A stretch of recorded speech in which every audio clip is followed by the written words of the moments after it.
su talento irreverente y puntilloso, Salvador Novo supo abordar todos los géneros de la literatura.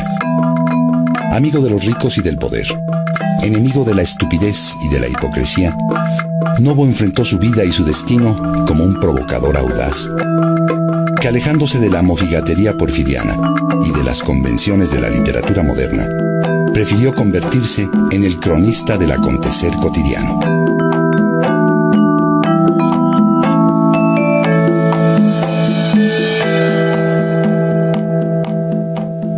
Queda con ustedes, culto y ameno, Salvador Novo.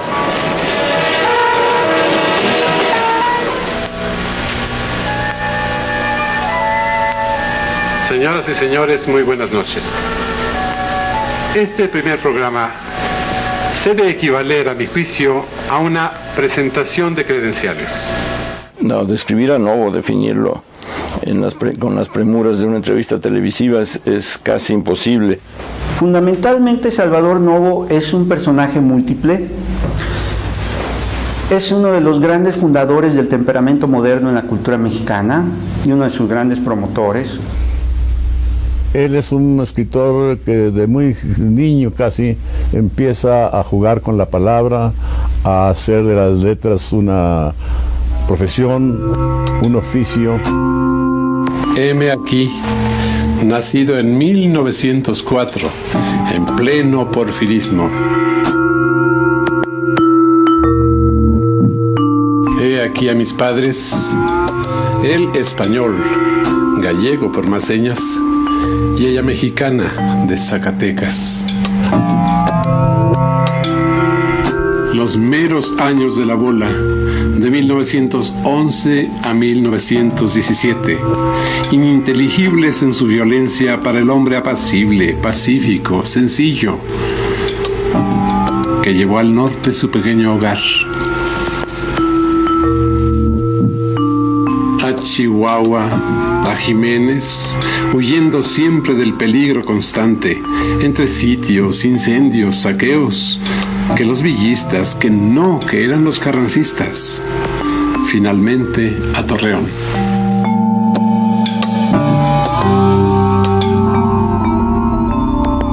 Mi padre había muerto al regresar al norte de la República, y desde entonces hasta hace un año, mi madre regiría con rigor y con dulzura todos los actos importantes de mi vida.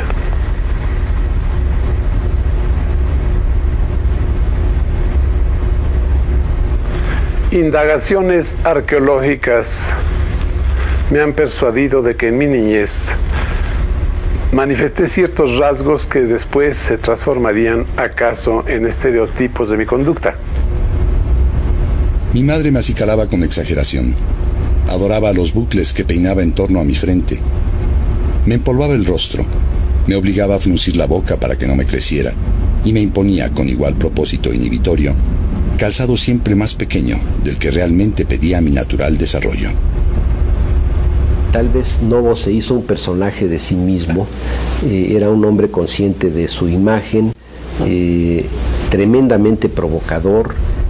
Fue un provocador con una conducta que estaba en él y que al convertirla en provocación le daba el sustento de la legitimidad, de la valentía.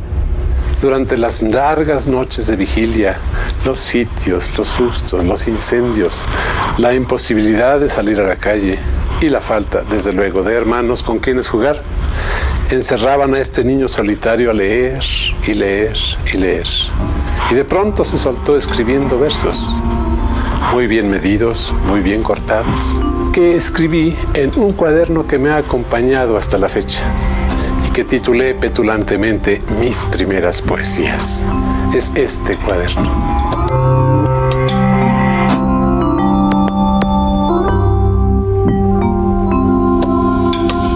El profesor no me quiere. Ve con malos ojos mi ropa fina y que tengo todos los libros. No sabe que se los daría todos a los muchachos por jugar como ellos, sin este pudor extraño que me hace sentir tan inferior cuando a la hora del recreo les huyo, cuando corro al salir de la escuela hacia mi casa, hacia mi madre. El primer retrato del niño que en la fotografía eligió retratarse con una pluma en vez de en un caballito, para no soltar ya esa pluma nunca. En 1917, año de la Constitución, yo había terminado brillantemente mi primaria en la Escuela del Centenario de Torreón y con tan buenas calificaciones que podía optar a una beca de estudios agrícolas en Saltillo. ¿Cómo no la tomé? Mis padres, sin embargo, tenían empeño en que yo fuese médico y nos trasladamos a México en un lento tren de 2 o más días de camino. Así cumplí el sueño de volver a esta ciudad tan añorada y llegué a ella en pleno 20s. Y en el cuaderno de aquellas poesías, esta que es una alabanza y el recuerdo de México para el niño de entonces. México, capital, la populosa ciudad donde orgullosa ostenta flora su vergel más lindo. No se extrañe si yo por ella brindo, que es mi ciudad natal, donde he nacido, donde la luz del sol he conocido. Es mi ciudad natal un gran museo, por donde quiera veo automóviles, coches, carretelas, casas particulares, 1000 escuelas donde mis colegas, jóvenes y niños, van de la ciencia a recibir cariños. Mas no puede expresar lenguaje humano un placer tan ufano como el que se conoce en mi ciudad. Y esto al decir no miento, es muy verdad. Mas por si acaso me creyeren bobo, tomen el tren y vayan a esa tierra y verán que es verdad lo que les dice el que aquí les habló, Salvador Novo. Descubría y gozaba la ciudad de los 20s, de aquellos años que iniciaban su transformación. Entre la escuela y la casa se extendía larga, la seductora, desconocida ciudad, convocándome a recorrerla, a sentir en ella el disfrute de mi inédita libertad. Por las tardes me metía en el cine Vicente Guerrero, que era un jacalón de a 105 duros. Yo me hundía en la delicia, a la vez excitante y sedativa, de aquella oscuridad en que la luminosa pantalla iba presentando, desfilando, detallando, agrandando a aquellos hermosos personajes de las películas. La nobleza, la fuerza y el denuedo de los héroes obraba en mí. Germinaba la adoración de su mitología y poco a poco descubrí con asombro que estaba enamorado de uno de aquellos héroes. Me humillaba no el pensamiento de ser un anormal, no el hecho de sentir por ese hombre un deseo y una pasión que ya no alcanzaba a sentenciar, a calificar de culpable, sino el hecho de que sin duda mi sentimiento era tan singular, me hacía tan único, tan extraño al mundo, que si mi héroe lo conociera, lo probable es que me despreciara por ello, me humillara, me golpeara en vez de besarme. Yo era entonces, a los 15 años, tal como me dibujó uno de mis más queridos y viejos maestros de la preparatoria de entonces, Luis G. Serrano, apenas fallecido hace muy poco tiempo. No era un dandy en el sentido más claro, alguien que se proponía hacer de la elegancia un segundo lenguaje, un lenguaje con el que se comunicaba intimidatoriamente con sus alrededores. No hay que olvidar que el mundo posrevolucionario es tremendamente masculino, patriarcal, caciquil, basado en valores de machos. Era impensable el entendimiento de la homosexualidad, al menos en modo público, reconocerlo públicamente, ¿no? De manera que Novo transcurre su formación sentimental con una fuerte carga contracorriente. El Colegio de San Ildefonso, su viejo, grandioso edificio, era la meta a la que uno se asomaba desde el Colegio de San Pedro y San Pablo, que era el alojamiento de los de primer año, de los perros. Después llegaba uno lleno de satisfacción al patio chico primero y al patio grande después de la preparatoria. Hice en la preparatoria amistades para toda la vida, entrañables, eternas. La de Javier Villaurrutia, la de Jaime Torres Bodet, Mariano Ramírez Vázquez, Alfonso Sánchez Reyes y tantos otros compañeros de aquellos años. Las amistades nunca se explican, se dan por una sucesión de hechos que constituyen lo llamado clásicamente afinidades selectivas. Eran afinidades que al irse conjuntando se volvían un solo lenguaje. Lo dice muy bien Novo en un poema. Tenían casi la misma edad y de alguna manera pensaban conjuntamente, tenían la misma elección sexual en un medio machista, tenían la misma calidad poética y la capacidad de convertir en poesía, según ellos, lo que constituía su forma de vida, y tenían además la insolencia, mucho más clara en el caso de Novo, mucho más reservada, pero no hipócrita en el caso de Villaurrutia. Claro está que también habíamos leído, con culpable fruición admirativa, el retrato de Dorian Gray. La conversación a propósito de Wilde fue acercándonos a la confidencia. Yo no disimulaba mis inclinaciones. Javier no parecía haber descubierto las suyas, o bien se resistía a reconocerlas. Su entrega o su definición ocurrió en las cartas que nos cruzamos durante el último viaje que emprendí con mi madre a Torreón. Yo le hablaba en las mías del choque que me había provocado el encuentro con los residuos de mi niñez. Javier, al fin, me confió el júbilo de su descubrimiento de sí mismo. Porque nuestras dos almas son como cielo y mar, profundas e inconscientes en su grave callar.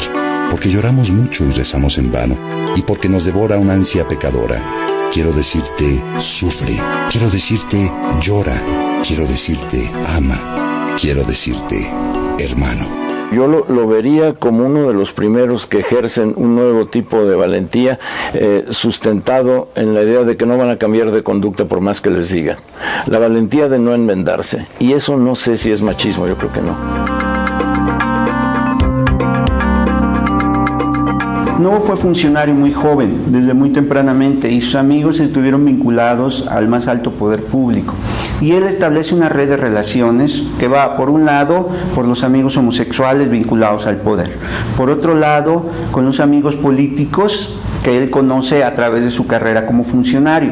Algunas veces solía aparecer la figura regordeta y miope de Genaro Estrada, entonces oficial mayor de Relaciones y más tarde ministro y embajador de México, para lo cual hubo que casarse. Desde su puesto de Relaciones facilitaba discretamente el ingreso en el honorable cuerpo diplomático y en el consular de las loquitas jóvenes y de buena familia que buscaban su patrocinio. Fue así prestando a la causa el servicio de delegar en cada representación de México a un bonito miembro de la cofradía. Se pertenecía a atmósferas, no a cofradías. Eran atmósferas de los que leían los mismos libros, respondían a las mismas incitaciones literarias, pensaban que deberían constituir una suerte de república del exilio interno.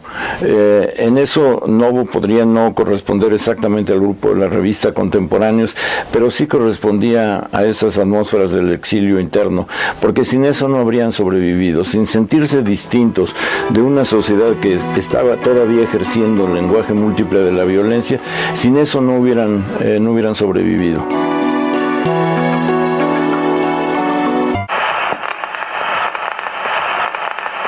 De 20 poemas, Viaje. Los nopales nos sacan la lengua, pero los maizales, Copetito mal rapado y su cuaderno debajo del brazo, nos saludan con sus mangas rotas. Los magueyes hacen gimnasia sueca de 500 en fondo. Las nubes, inspectoras de monumentos, sacuden las maquetas de los montes. ¿Quién quiere jugar tenis con nopales y tunas sobre la red de los telégrafos? Tomaremos más tarde un baño ruso en el jacal perdido de la sierra. Nos bastará un duchazo de arcoíris. Nos secaremos con algún stratus. Salvador Novo desde muy tempranamente se vincula al temperamento moderno.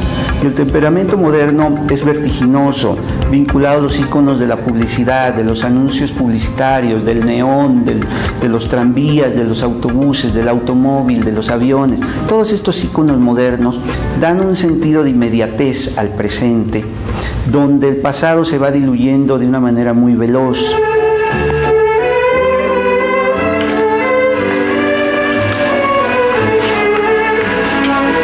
La Hora de Bellas Artes presenta con orgullo al gran poeta mexicano Salvador Novo.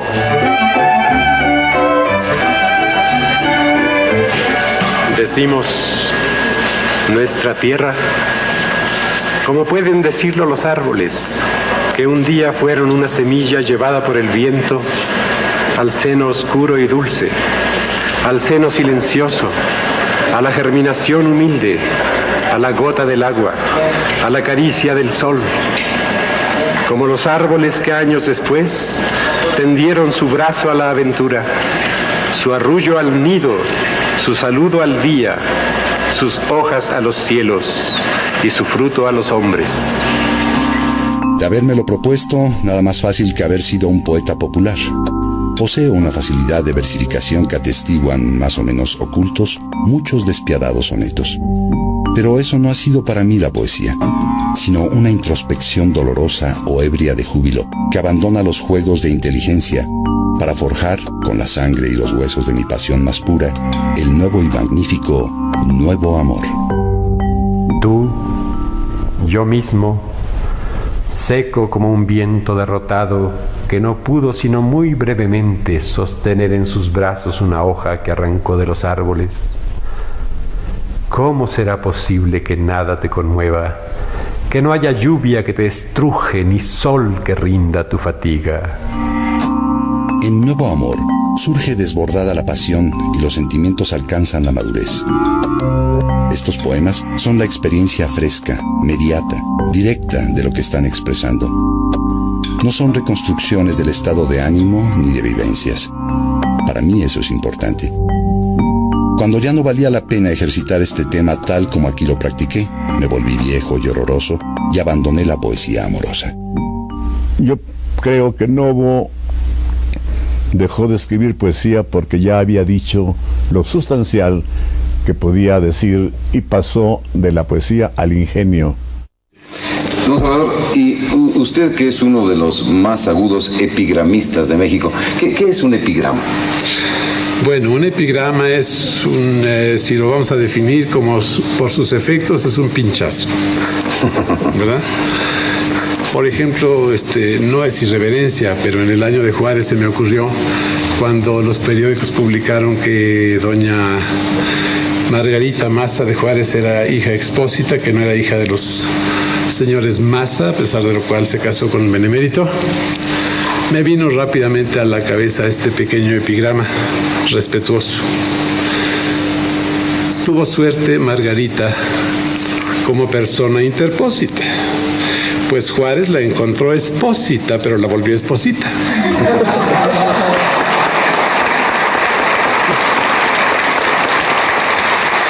Era mucha gente del establishment tal vez pensaba, mejor estoy con él que contra él. Los que tenemos unas manos que no nos pertenecen, grotescas para la caricia, inútiles para el taller o la asada, largas y flácidas como una flor privada de simiente o como un reptil que entrega su veneno porque no tiene nada más que ofrecer. En 1958 declaré haber abandonado por completo la poesía. La he, sin embargo, vuelto a escribir, en cuanto un estímulo amoroso suscitó en mí el impulso de hacerlo. No volveré, pues, a decir, de esta agua no beberé.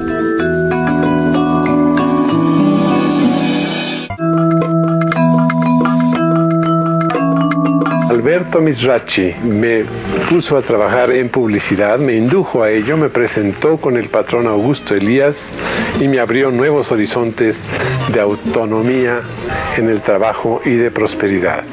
Me enseñaron entre los dos a cobrar caro por mis trabajos.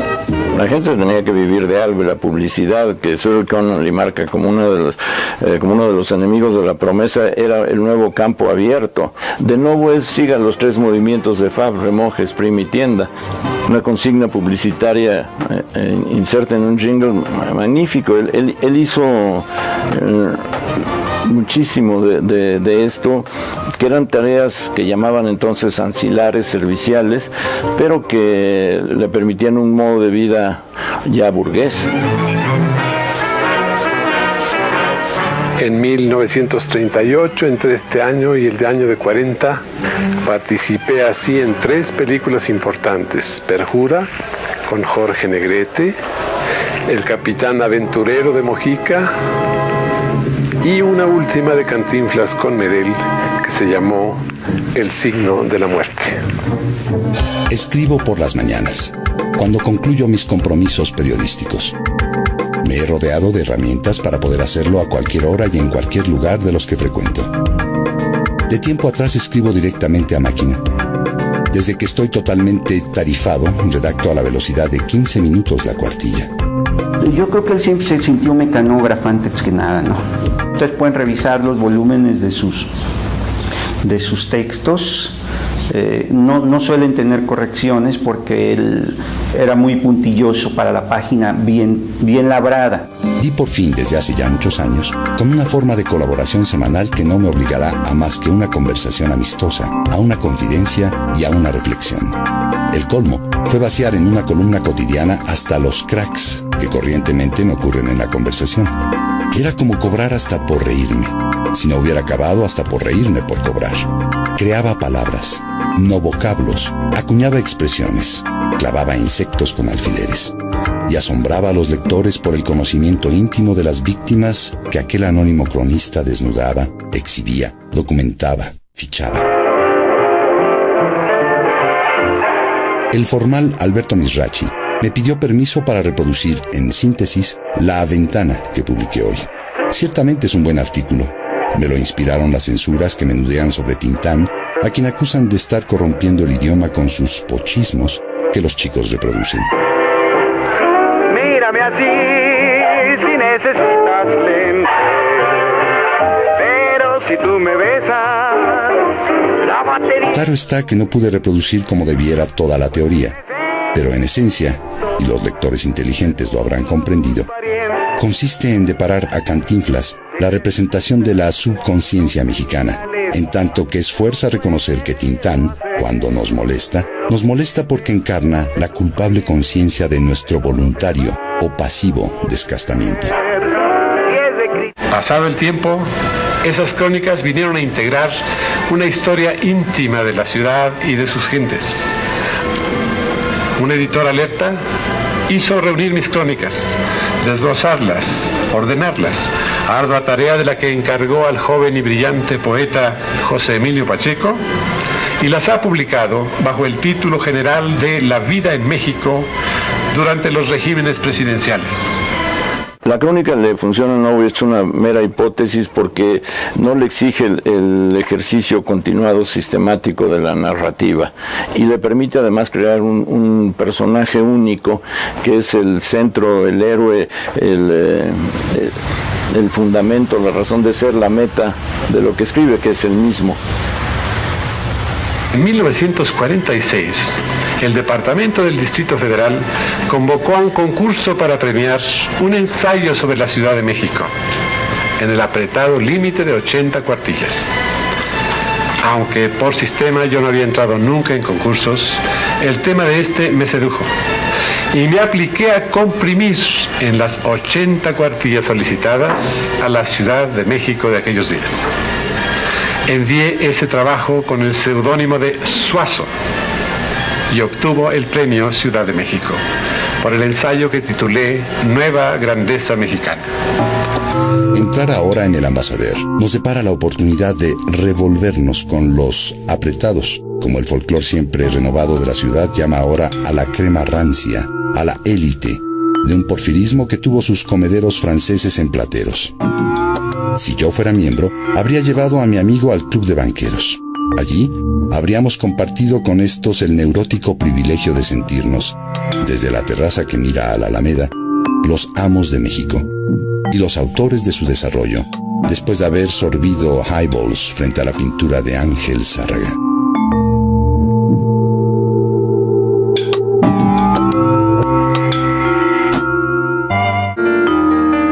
Estaba encerrado en este estudio cuando vino Carlos Chávez a notificarme que el presidente alemán, que iba a tomar posesión muy próximamente, le llamaba, y a mí con él, a colaborar en la fundación del Instituto Nacional de Bellas Artes.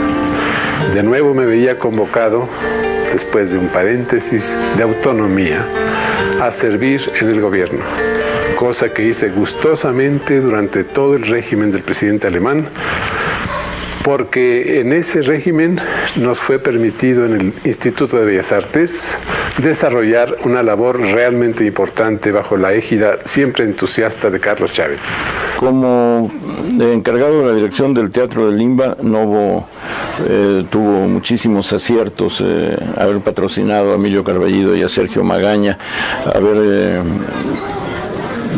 contribuido tanto a la puesta en escena de Los signos del zodíaco, una de las grandes obras del teatro mexicano del siglo XX, ayudó a Sequizano a su puesta de un tranvía llamado Deseo.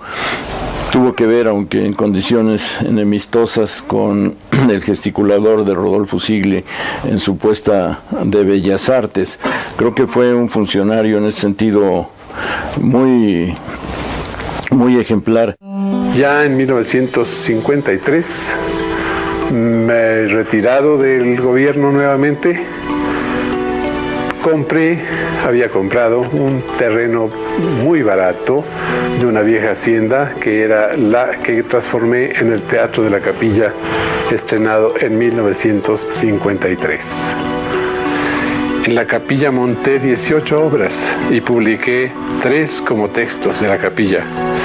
Mi actividad teatral fue intensa durante estos años, en que escribí y produje a 8 columnas, diálogos, Yocasta o Casi, Cuauhtémoc, La Guerra de las Gordas, El Espejo Encantado, que apenas acaba de ser puesto en escena.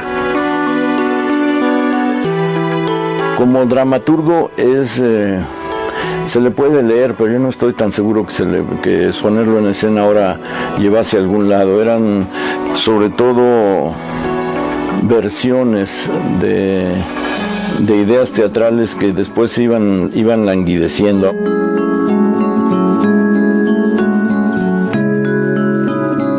De pronto disfrutaba mucho la amistad de los varones, llamémoslo así, la amistad de los hombres duros que dirigen el país, ¿no? La amistad de aquellos que vivieron el siglo XX, ¿no? De los protagonistas de la historia, la amistad del cenáculo.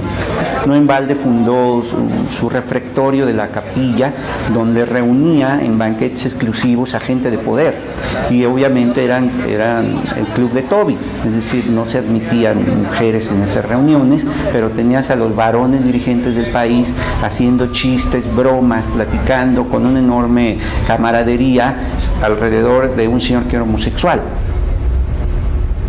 El licenciado López Mateos asistió siempre a los estrenos de la Capilla y en el refectorio ya sabíamos sus preferencias de platillos mexicanos. Él mismo iba a la cocina con el cocinero y le decía yo quiero hacer esto y él le enseñaba y él lo preparaba.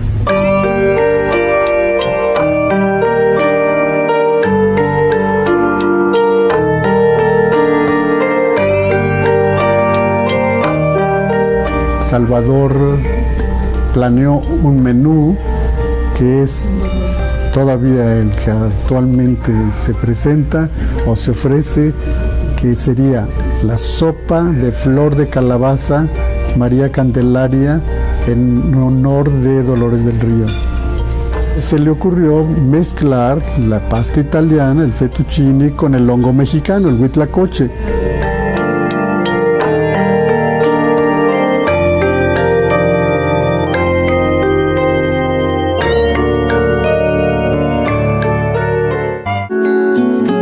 El domingo me quedé en casa.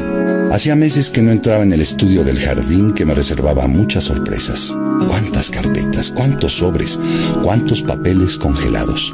Un poema interrumpido, el boceto de una obra y las primeras 78 páginas de aquellas memorias. La estatua de sal. La estatua de sal es un proyecto que involucra los recuerdos personales de Novo en su adolescencia y sobre todo el descubrimiento de la homosexualidad en la niñez.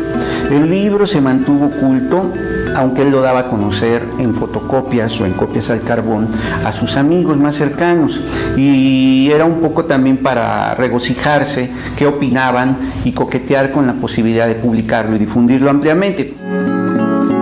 Descubierto el mundo soslayado de quienes se entendían con una mirada, yo encontraba aquella mirada con solo caminar por la avenida Madero, por la que entonces la gente pasaba lentamente. Por ahí andaba a la casa de clientela o de surtido la Madre Mesa, que ocupaba uno de los muchos grandes cuartos habitados por sus congéneres.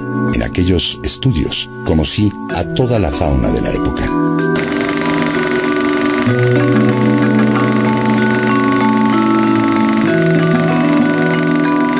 Quiero decir, en ese momento que él escribe la obra, él está muy influido por sus lecturas de Freud. Y para él es una suerte de autoanálisis. Entonces asume la postura del analista frente a su propia vida. Esto hace que no se comprometa él en traducir sus sentimientos, sino más bien en presentarlos. Y a la vez en presentarlos de la manera como a él le gusta presentar estos temas, es decir, irónicamente. Tiene unas partes de sarcasmo verdaderamente brutal, una cosa de autovilipendio abrumador. La tendencia que era advertible en Novo, no sé si era de infelicidad, ciertamente era de melancolía. La melancolía como una suerte de catarsis de la infelicidad, como una depuración de lo que de otra manera se habría convertido en solo melodrama. Para evitar el melodrama eligió un personaje distante de sí mismo, y es una técnica tan válida como la que cualquiera ejerza sobre alguno de sus comportamientos.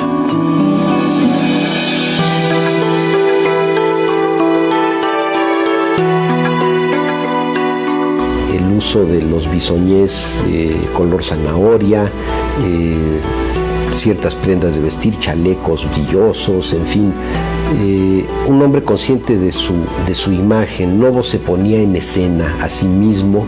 La provocación de Salvador Novo dura medio siglo y es muy intensa, pero es una provocación, y esto hay que señalarlo porque la sociedad quiere sentirse provocada. Así como para la indumentaria se desinhibe y los cronistas andan de muchos colores, pues también las gentes deberían... Esas terribles camisas. Sí, ¿verdad? Me las puse precisamente para molestarlo a usted. Novo ya no iba a desistir de sus pelucas, de sus anillos y de el comportamiento expresado en sus sonetos, en la Estatua de Sal y en su Vida Diaria. Entonces, al no poder cambiarle el comportamiento a la sociedad, decide reconocerlo, porque además está la admiración, y la admiración neutraliza considerablemente lo que podrían llamar el repudio moral. Ya estamos de vuelta en esta noche y recibimos con gran emoción a este caballero que es nada menos que el cronista de nuestra ciudad, don Salvador Novo.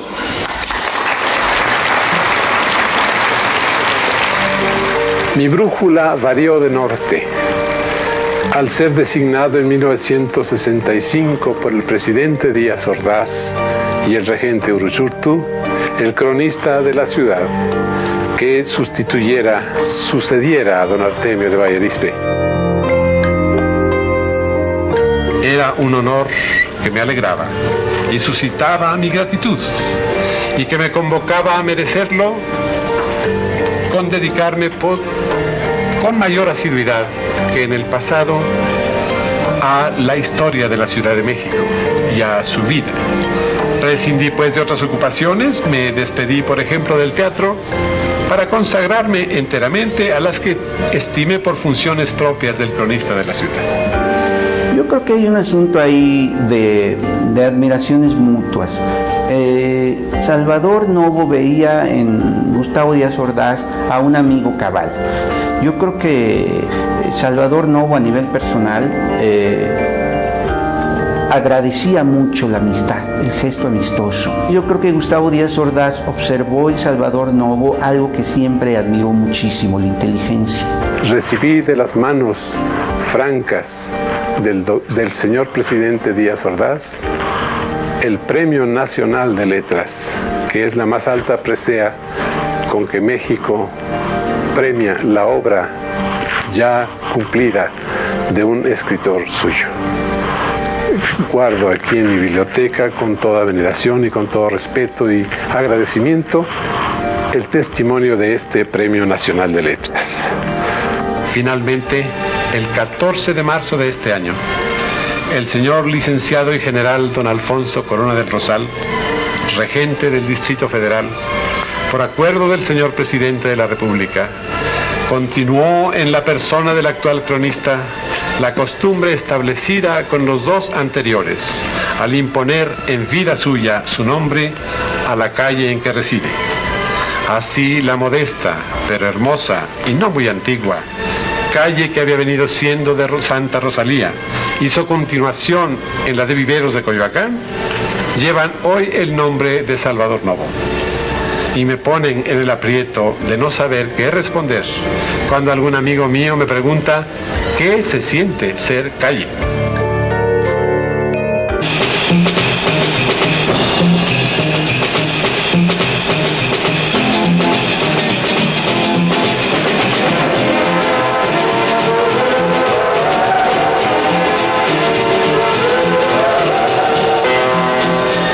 Charlas de Salvador Novo.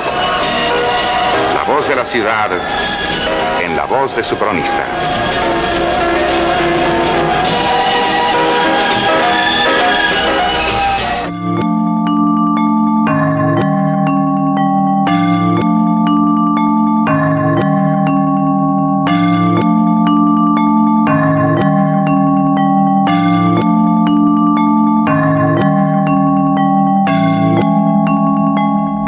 Yo recuerdo que cuando los muchachos empezaban a luchar por otra forma de ver el mundo y el gobierno se oponía con violencia a esa manera de pensar, Novo le mandó un escrito a Díaz Ordaz en que le decía que no se preocupara, que los estudiantes no estarían contra México.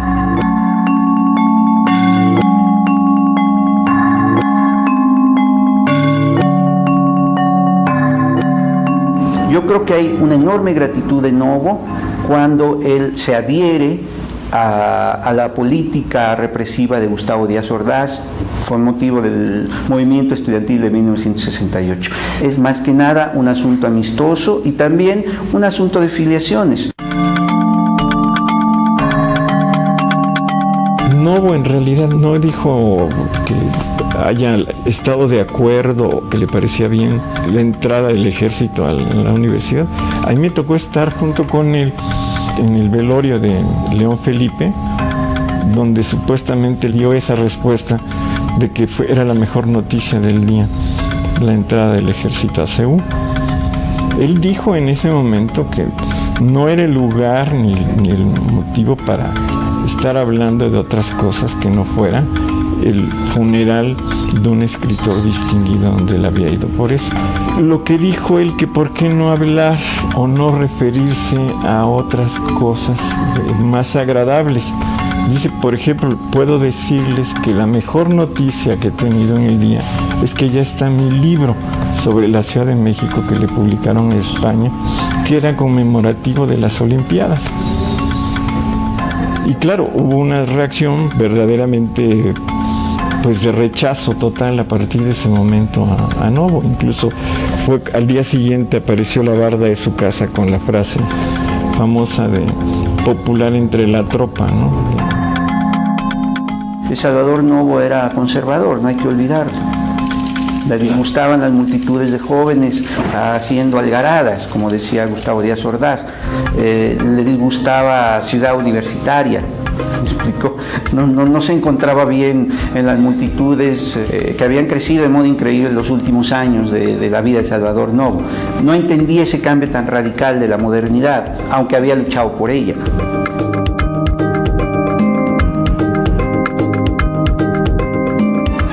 He visto nacer y crecer y desaparecer edificios, personas, modas, tendencias, escuelas.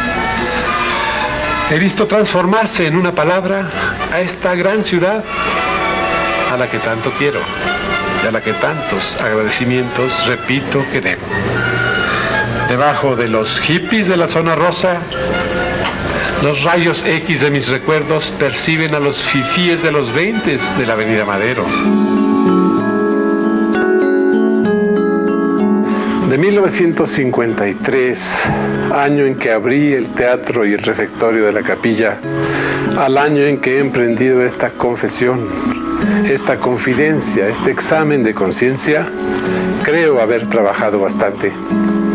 En este rincón de mi biblioteca están todos mis libros, más de 50 títulos.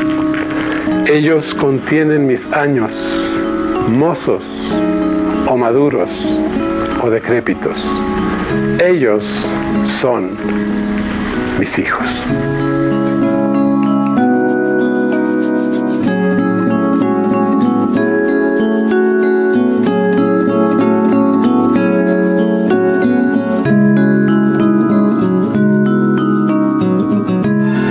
Muchas gracias y muy buenas noches.